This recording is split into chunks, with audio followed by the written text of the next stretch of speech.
The great hall of the Galactic Council was filled with cold light from the ceiling panels, and the soft hum of translators that turned dozens of alien voices into one understandable language. The air was heavy, and everyone knew that something important was about to happen. At the center of the hall stood a man, chained and silent, wearing a torn blue uniform that once carried the flag of Earth. His name was Daniel Brooks. He had been the human ambassador for 3 years, a man who had once believed in peace between worlds. He had spent those years defending the rights of his people, trying to build bridges where others wanted walls. But now, after months of political fights and false accusations, he was accused of treason against the Council. His crime was simple but unforgivable in the eyes of the aliens who ruled the stars. He had refused to let Earth give away its resources without fair trade. And when the Council had demanded obedience, he had stood his ground. As the guards pushed him forward, Daniel kept his eyes on the large ring of alien leaders who sat on raised platforms. Each species had its own way of showing power. Some wore metal armor that reflected the light. Others sat in silence with skin that shimmered like glass. The Grand Speaker of the Council, a tall being covered in silver scales, raised its thin hands. "Daniel Brooks of Earth," it said in a calm but cold tone, "you stand accused of violating the Accords of Unity, of refusing Council command, and of inciting defiance among your kind. The punishment is death. Do you have any final words?" Daniel looked around the hall, his eyes finding one familiar face near the lower seats. Linda Harris, his aide, stood there among the guards, her eyes wet but unbroken. She shook her head slightly, a silent plea for him not to make things worse. Daniel smiled sadly. He turned his head back toward the Council. "You claim unity," he said quietly, "but what you really mean is control. You say peace, but you only want silence. Humanity will remember this day." His voice echoed across the chamber. Some of the alien delegates shifted uncomfortably. Others hissed or made clicking sounds that passed for laughter in their species. The Grand Speaker leaned forward. "Then humanity will remember that defiance brings destruction." Before anyone could react, the guards pulled Daniel backward. The floor beneath him began to glow, forming a circular light that grew brighter and brighter. It was not a normal execution. It was a display. The Council wanted the whole galaxy to see what happened when someone stood against them. The chamber's screens came alive, broadcasting the event to hundreds of star systems. Daniel closed his eyes. The light grew stronger until his body was gone, leaving only silence and the faint smell of ozone in the air. Linda stood frozen, her hands shaking. She had known this could happen, but the reality of it hit her harder than she had ever imagined. She lowered her head, pretending to obey the guard's orders, but her wrist communicator was already transmitting a signal. Hidden beneath the folds of her uniform was a small transmitter, something Daniel had given her before the trial. His final message to Earth. Far away across the dark of space, in the deep command center beneath the city of New Washington, the encrypted message reached Earth's central network. The room was quiet except for the soft hum of machines. When the message came through, an officer called out to the woman standing at the main console. President Laura King turned toward the screen, her eyes scanning the short message that appeared. It was simple. "The Council has chosen war. Execute Protocol 7. She didn't speak for a long moment. The officers in the room watched her, waiting for her decision. Then, in a calm voice that carried no emotion, she said, "Initiate Destruction Protocol." Across the Earth's orbital stations, alarms began to sound. On Mars, Luna, and Titan, entire fleets that had been in standby mode for decades came alive. Massive ships rose from underground hangars, their engines lighting the red soil beneath them. On the dark side of the moon, silos opened one by one, revealing the long-hidden weapons humanity had sworn never to use unless the Council forced their hand. The communication lines between Earth's colonies went silent as if the human race had vanished from the galactic network. Back in the Council Hall, chaos spread quickly. News of Daniel's execution reached the outer colonies faster than anyone expected. Alien ambassadors began to argue among themselves, some saying the Council had gone too far, others claiming that humans had always been dangerous. But the Grand Speaker remained calm. "They are only one species," it said, "and they will learn to obey." Yet deep within its mind, even it felt a trace of unease. The humans had always been unpredictable. They had advanced faster than any species the Council had ever seen. They were strong, inventive, and strangely united when threatened. Linda Harris was taken into custody soon after the execution, accused of spying for Earth. But she said nothing. Inside her cell, she stared at the walls, knowing that the message had already reached home. She imagined the blue light of the Earth's oceans and the tall towers of New Washington. She imagined the faces of the people who would now prepare for the unthinkable. Humanity had not sought war, but it had never been one to surrender. In the deep void beyond the solar system, human scout ships went dark. Trade routes once filled with merchant vessels became empty. The galactic stations that had once relied on human supplies began to feel the absence. The Council tried to send probes and patrols, but many never returned. Something was moving in the dark, something vast and silent. President King stood before the Earth Defense Command, looking at the giant screen that showed the growing fleet formations near Jupiter's orbit. "For centuries we believed that peace could be built on trust," she said. "We offered our hand to the stars. They answered with chains. They killed our ambassador, our voice of peace. They have mistaken kindness for weakness. That mistake will not be repeated." The generals in the room saluted in silence. No one cheered. There was no joy in what was coming. Humanity had always wanted to explore, to understand, to grow, but the Council's cruelty had left no other path. The fleet known as the Terran Guard began to move out of Jupiter's shadow, thousands of ships aligning into perfect formation. Their engines burned bright against the black, each one a silent promise that humanity would not kneel again. Meanwhile, across the galaxy, fear began to spread. The alien species that had once mocked humans for their small worlds now looked at the empty trade lanes and the darkened communication grids and wondered what was happening. The humans had gone silent, and that silence felt more dangerous than any threat. The Grand Speaker ordered all fleets to high alert, but no one knew where to strike. Humanity had vanished into the shadows of its home system. And the unknown was the one thing even the oldest empires feared. Linda Harris was transferred to a higher security prison on Terralon, the Council's capital world. During the journey, she looked out the window of the transport ship. She could see the stars, bright and endless, and she thought of Daniel. She remembered his last words, the quiet strength in his voice, the way he had faced death without fear.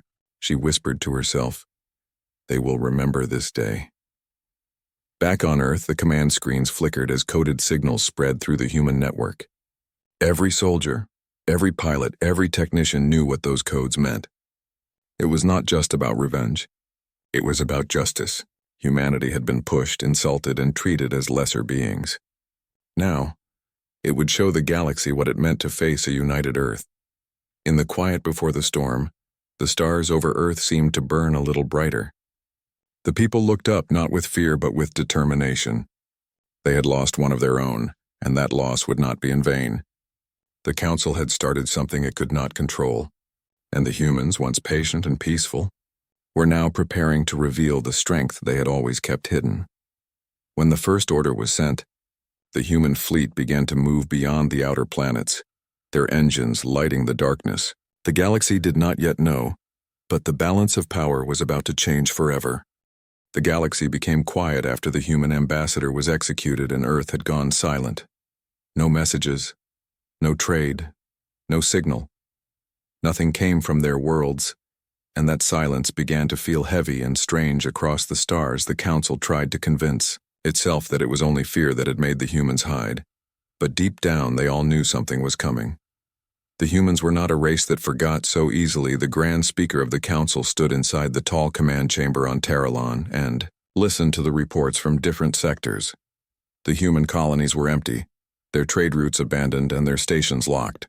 No one could reach them, not even the neutral species who once dealt with them. The speaker turned its bright eyes to the other delegates and said, "It is only a temporary reaction. They are frightened.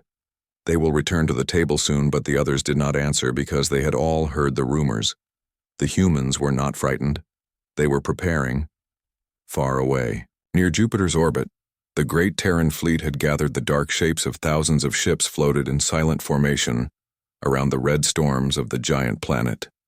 Admiral Jason Carter stood on the bridge of his flagship and looked at the endless rows of ships displayed on the screen. His crew worked quietly. They all knew why they were there. The death of Daniel Brooks had united them in a way no speech ever could.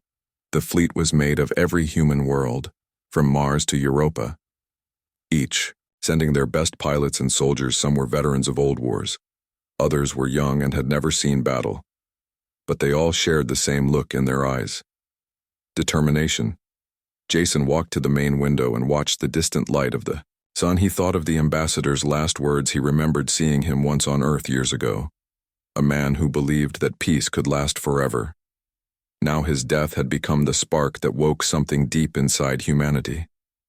Jason turned to his officers and spoke in a calm voice. Send word to Luna. Command, tell them the fleet stands ready for orders. The officer nodded and sent the signal across secure channels that were invisible to alien scanners. On Earth, President Laura King sat in the dark command room surrounded by silent generals. The large map of the galaxy shone before them. Tiny dots of light marked every human world and every alien system, connected by thin lines of trade and diplomacy lines that no longer existed. The president looked tired, but her voice was steady. We tried to reason, she said. We tried to speak to them in peace, and they murdered our voice. Now we will answer. Not with words, but with silence. She looked at the screen showing the face of Admiral Carter. He saluted and said, the fleet is ready, ma'am, awaiting your final command. She nodded. Good, then we begin Phase 1. At the same time, deep in the alien capital, Terralon, the Council received the first reports of missing patrols. Several ships had gone to inspect the borders near human space, and none had returned. One delegate from the Carif species said, perhaps they are simply malfunctioning. The humans use strange technology, another delegate hissed. Or perhaps they are hunting already. The Grand Speaker silenced them all. Enough humans are reckless. They cannot win against the united power of the Council. We will send the fleet of 10 worlds. They will remind Earth of its place. And the order was given, but the humans were already moving faster than anyone expected. Silent ships with no identification signals slipped through dark space. They carried drones that attached themselves to alien satellites and stations, shutting them down without a sound on trade worlds. The lights went out. Factories stopped and power grids failed in a single night. Billions of aliens woke to darkness, not knowing why. The Council thought it was sabotage by criminals, but soon they saw the pattern. Every affected world had one thing in common. It had taken part in the vote to execute Daniel Brooks. Admiral Carter watched the reports come in with cold satisfaction. He knew it was only the beginning. Every action had been planned for years. Humans had never trusted the Council completely. They had learned from history from the old wars on Earth and had always prepared for the day when peace would break. The Admiral turned to his officers and said they thought we were naive. They thought we were weak. Show them how wrong they are. His words spread through the fleet, and every soldier who heard them felt their heart tighten with pride. In the outer colonies, alien patrol fleets tried to block human movements, but they found nothing. The humans were ghosts, invisible and patient near the edge of the Orion. The first confrontation finally happened. An alien battleship from the Varnak Empire intercepted a small human ship. They demanded identification, but there was no answer. Then the human ship transmitted a short message. This is Earth. We are not your subjects. The next second, the alien ship's systems failed, and it drifted powerless through space while a hidden human cruiser cloaked in silence passed by without a shot. The message was sent across the galaxy on Terralon. Panic began to grow. Merchants refused to travel near human sectors. Soldiers whispered about invisible fleets, and entire trade guilds demanded the Council end the conflict. But the Grand Speaker refused to show fear. They are few. It said, we are many, yet even as it spoke, reports came in of another destroyed convoy, and of colonies losing contact one by one back on Earth. President King met with her advisors in the underground command center. The lights of the room flickered as the old war satellites came online after decades of silence. She looked at the map showing red zones spreading across the Council territories. She said, we are not conquerors, we are protectors, but they must understand we will never bow again. An advisor asked, ma'am, what about diplomacy? She looked at him for a long moment and said, diplomacy died with Daniel Brooks. Meanwhile, Linda Harris, still a prisoner on Terralon, was kept in a small cell without light. She could hear the footsteps of guards outside. She spent her days remembering the sound of Daniel's voice, the calm way he had accepted death. She had been trained to stay strong and silent, but sometimes she whispered to herself, just to remember the sound of human speech. The guards mocked her, calling her weak, but she smiled because she knew the truth. Earth was coming, and nothing in the galaxy could stop it. Admiral Carter's fleet began its final preparations. Every ship was equipped with stealth drives and new weapons powered by human-designed reactors, far stronger than anything the Council fleets possessed in the quiet dark of space. He gave the final speech to his crew, through the internal comm network. He spoke slowly, his voice low and steady. They killed our ambassador, because he would not. Kneel, they thought they could scare us into silence, but they forgot who we are. We are humans, we come from a world that has survived everything. We will not stop until they remember our name. As he finished speaking, the fleet began to move engines, igniting in perfect synchronization. They left Jupiter's orbit, heading toward the border of Council space, the largest armada ever assembled by humans. The stars reflected off the hulls of thousands of ships like cold fire. And in that endless dark there was no sound, only purpose. Across the galaxy, sensors picked up the faint movements of large fleets approaching unknown sectors. The Council panicked, sending ships to defend key worlds. But it was too late, the humans were already within. Striking distance, President King watched from Earth as the data came in, every signal, every code, every ship moving according to plan. She whispered to herself, "Daniel, this is for you." And so the silence before the storm spread wider across the stars. The humans had vanished for a time, but now they were returning, and the galaxy was about to remember what humanity could become when pushed too far, and when the quiet ends, it will not end softly. The night sky over the Council world of Velnora Prime glowed with thousands of stars, and the tall towers of the capital city shimmered like glass under the twin moons. The planet was calm and full of pride, for it was the place where the Council had carried out its judgment against the human ambassador. It was the symbol of power and order. No one on that world believed that humans could ever touch them. The guards laughed when they saw messages about missing fleets. They thought it was another rumor spread by frightened traders. But that night everything changed without warning. The sky split open as lines of fire cut through the atmosphere. It was not ships at first, but flashes of light moving faster than any defense could react. And then the ground began to shake. People ran to the windows and saw bright streaks falling from the stars. The first impact turned the horizon white, and the air filled with fire. High above the burning world, human ships emerged from the dark, their hulls black against the light of the explosions. Admiral Jason Carter watched from his command deck as the bombardment began. Thousands of tungsten rods launched from orbit struck the surface at speeds that shattered mountains in seconds. Entire cities vanished, leaving only dust. The admiral stood still, his face calm but his eyes hard. He said to his officers, "Mark the location of the Council Palace. Confirm destruction." The officer answered, "Yes, sir. The target has been neutralized." Jason nodded and turned to the screen, showing the human flag flickering in quiet pride. He knew this attack would echo through the galaxy, but he also knew it had to be done. In the Council chamber on Terralon, alarms rang as reports from Velnora Prime came, and the delegates shouted over one another, trying to understand what was happening. The Grand Speaker demanded calm, but even it could not hide its fear. "The humans have attacked.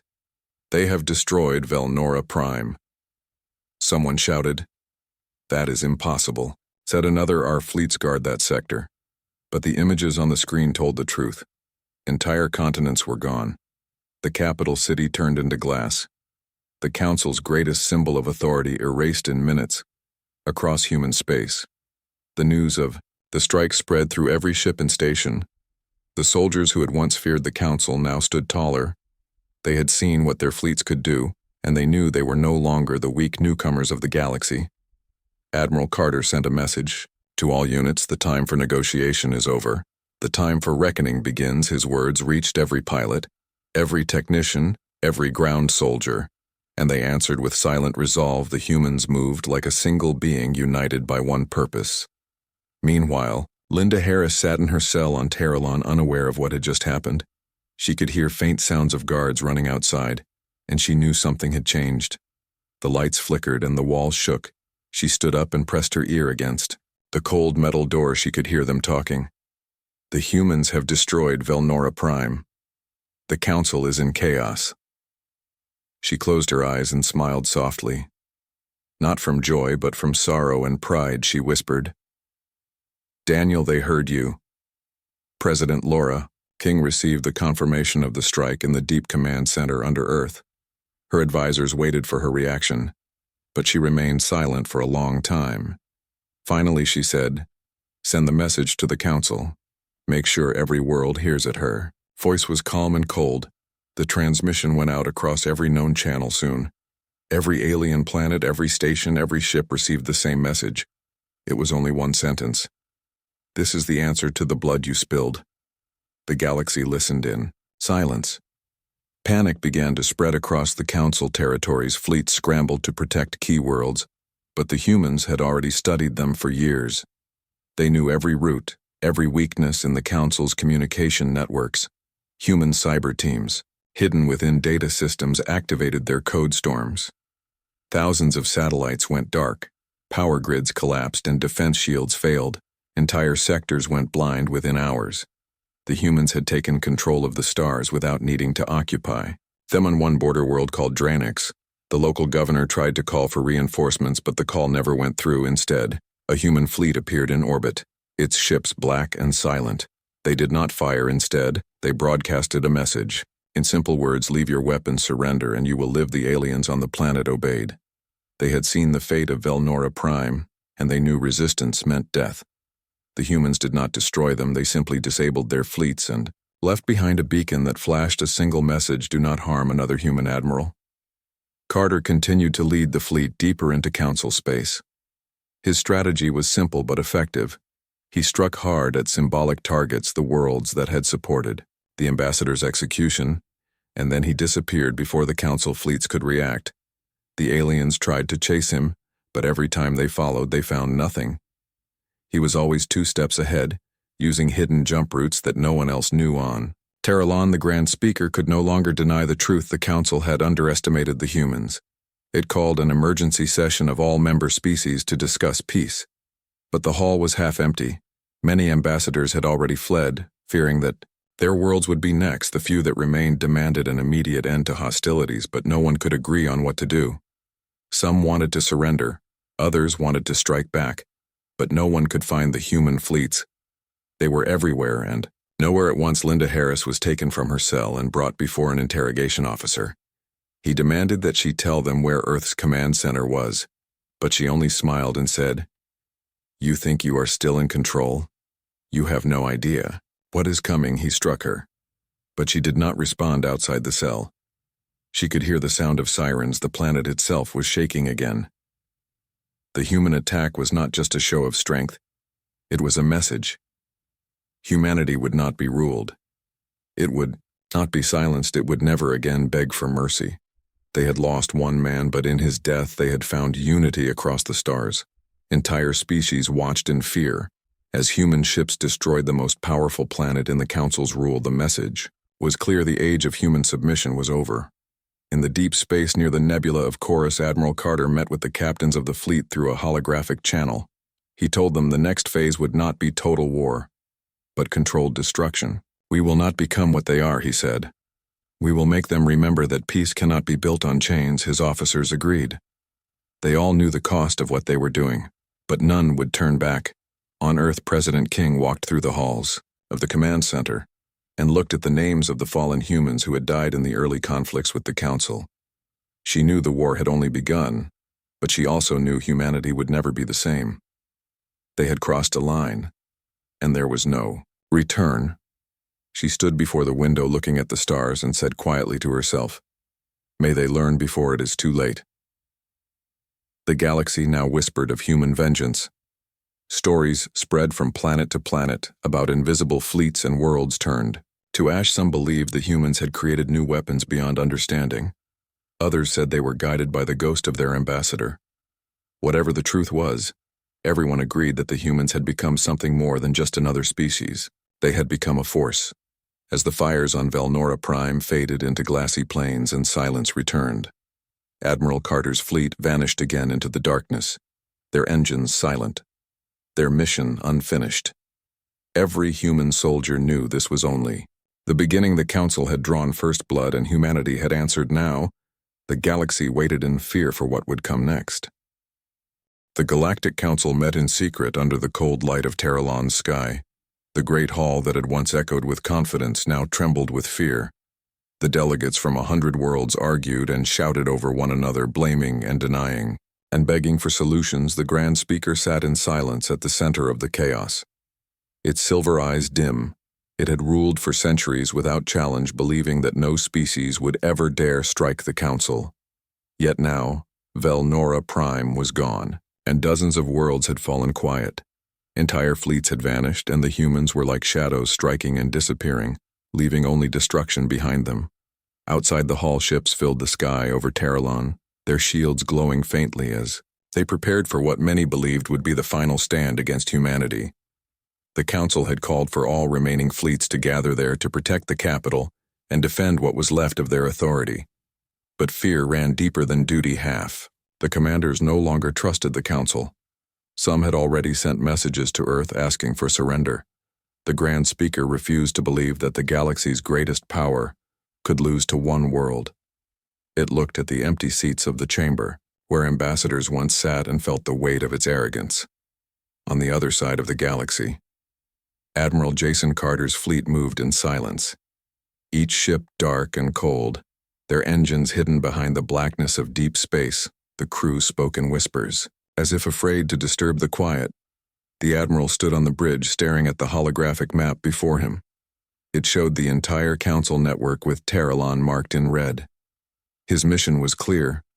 Earth had ordered no conquest, no mass killing, but the Council must be made to fall completely and never rise again.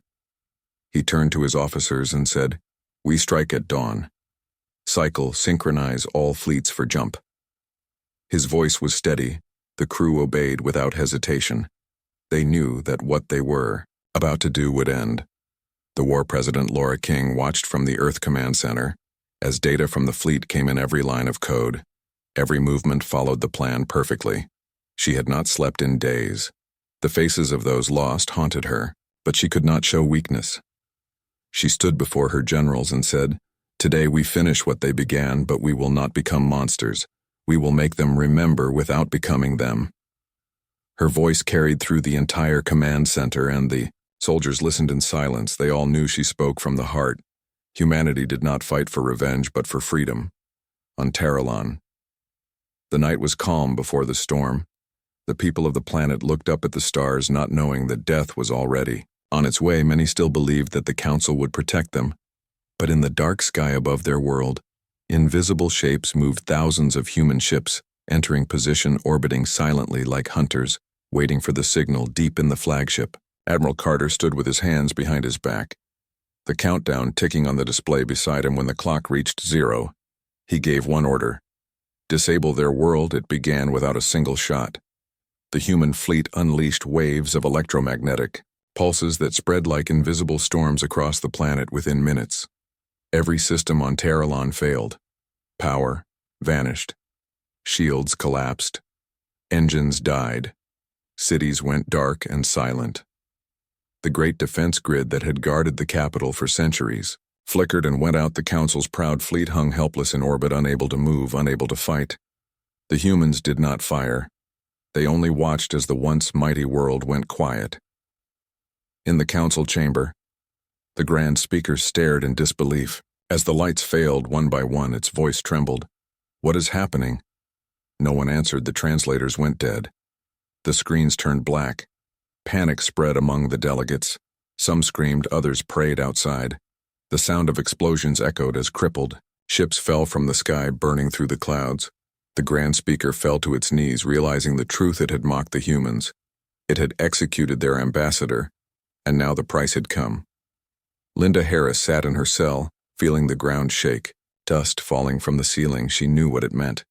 The humans had come. She stood up and pressed her hand to the wall, whispering, "Thank you, Daniel, thank you." Earth. Moments later, the door opened and 2 human soldiers appeared, their armor dark and marked with the Terran insignia. One of them said softly, "Ambassador Harris, we are here to take you home." She smiled and followed them through the corridors filled with smoke and flickering lights outside the prison. She saw the city burning. Silently under the glow of the dying power lines, Admiral Carter watched the transmission from the surface. His officers reported that the council was completely disabled. No resistance, no power, no command. He nodded, then said, "Open the channel to all frequencies." The screen before him lit up, showing the image of President King from Earth.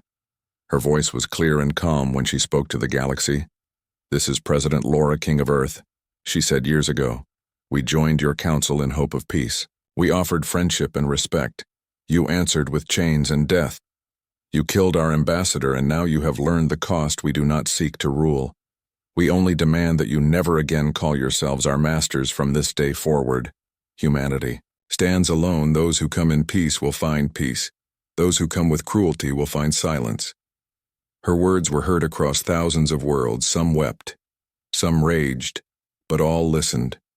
The transmission ended, and the galaxy changed forever. The council was broken. Its fleets disabled, its pride gone. Many of its members surrendered within hours. Others fled to distant worlds, hiding from the humans they had once tried to command. Linda was taken aboard a human shuttle that lifted from the ruined planet. She looked out the window and saw the burning cities fade below her. She remembered Daniel's last words and felt tears in her eyes, but also relief. Humanity had done what he had believed it would stand, not as slaves, but as equals. The shuttle docked with the flagship, and Admiral Carter greeted her with respect. "Welcome home, ma'am," he said. She looked at him and answered, "We lost too much, but we kept our soul."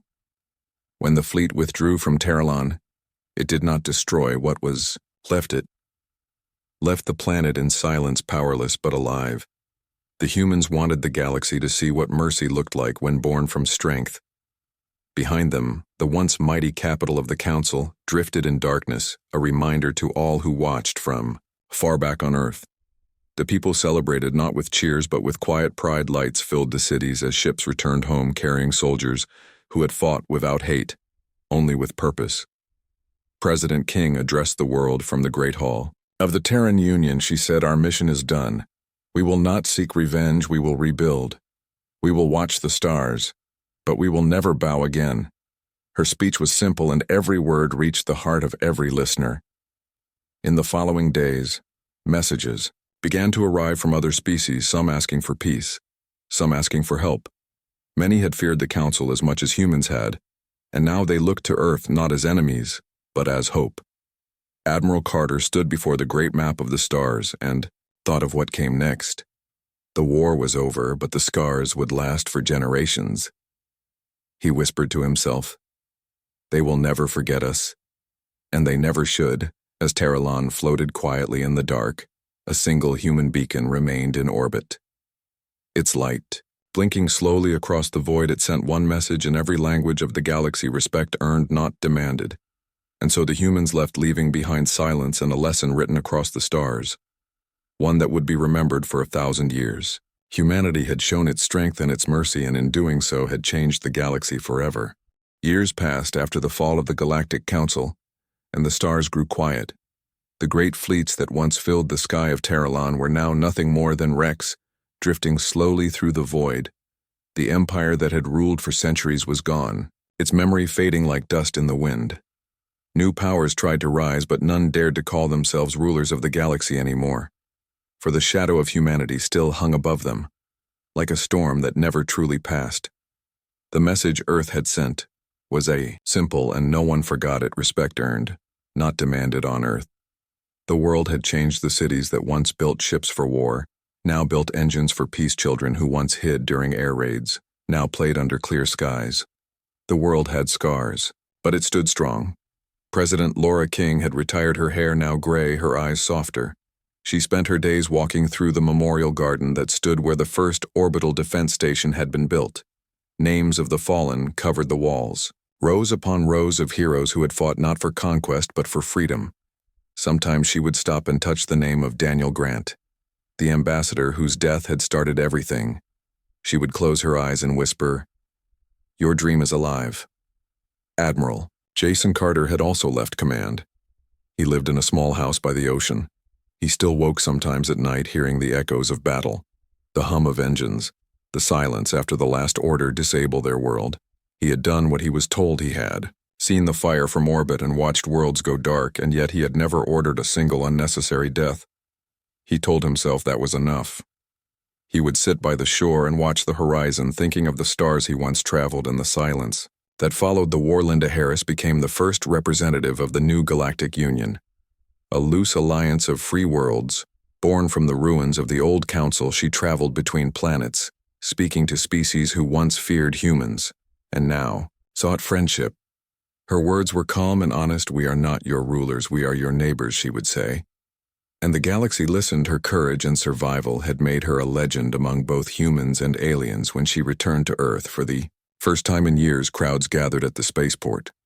She smiled and waved, but her eyes carried the memories of the cell where she had once waited for death. Far away on the remains of Terralon, life slowly returned. The planet no longer glowed with the light of power grids and towering cities. Instead, forests grew over broken metal, and rivers flowed through what had once been great halls. A few survivors built small communities.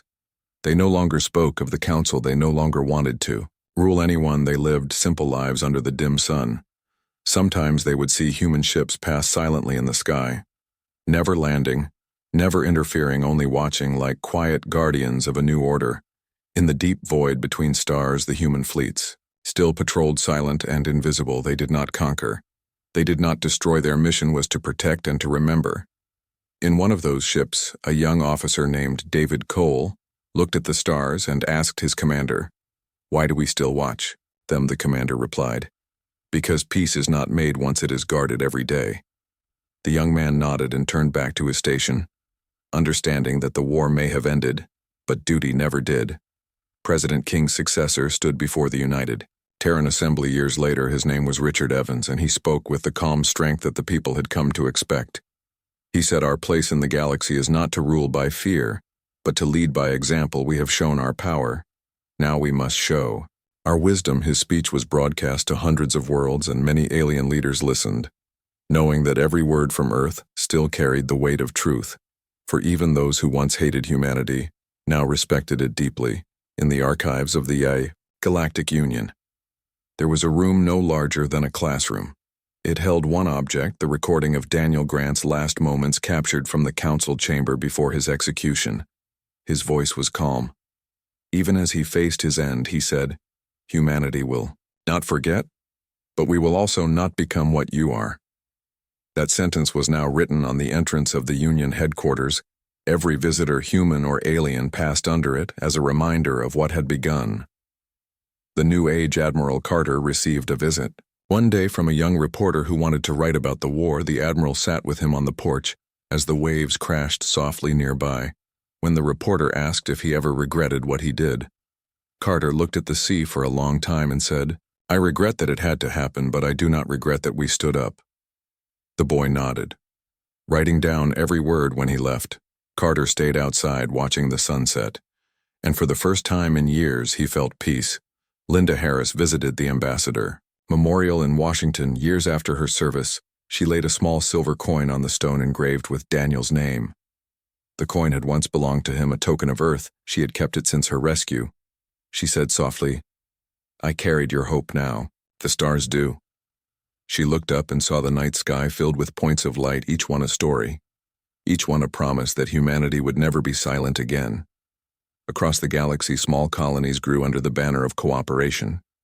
Human scientists worked with alien engineers to rebuild old worlds. Trade routes opened, cultural exchanges flourished. Music from Earth played in alien marketplaces, and art from distant species filled museums on Earth. What had once been fear became curiosity, and what had once been hate became learning. Still, there were whispers in the dark places of the universe, whispers that feared the humans. Still, some old warlords spoke of revenge, but they never acted. They had seen what happened to the council, and they knew the outcome would be the same. One night, President Evans received a message from an unknown source. It was a short transmission repeating in every frequency. It said, "We remember Terralon, but we do not forget mercy." The signal came from deep space, near the edge of the old council territory. Scientists traced it but found no ship, No station, just a faint human beacon left long ago. It was the same beacon Admiral Carter had placed after the final battle, still sending its soft pulse across the stars, a quiet reminder of who humans were and what they had done. On Earth, children learned about the Galactic War, not as a story of destruction, but as a lesson in balance. Teachers told them that courage is not only in fighting, but in knowing when. To stop that strength means nothing without compassion, and that the stars belong to all who respect them. One little girl raised her hand and asked if humans would ever fight again. The teacher smiled and said, "Only if someone forgets this story." The galaxy healed slowly but surely. Trade and travel returned, alliances grew. Friendships formed, the shadow of the old council faded into memory, and in its place a fragile peace stood, held together by the respect that humanity had earned. President Evans once said, "Peace is not built by fear but by trust, and trust begins when power is used with care." His words echoed across the stars, just as Daniel's once had. Admiral Carter died peacefully by the ocean. His last message to Earth Command was, "Short, protect them all and forgive them." His funeral was attended by soldiers and civilians alike. Linda Harris gave the speech and said, "He never sought glory. He only sought peace." The waves carried his ashes into the sea that night. People across Earth looked up at the stars, knowing that the age of fear had ended for good, and so the story of the war became the story of peace. Humanity had shown the galaxy that strength without cruelty was possible, and that even in the darkest times hope could survive. The stars watched silently as the humans continued their journey. No longer the outsiders, no longer the feared, but the guardians of balance. And when the light of Earth's beacons reached distant worlds, it carried with it a simple truth: never again.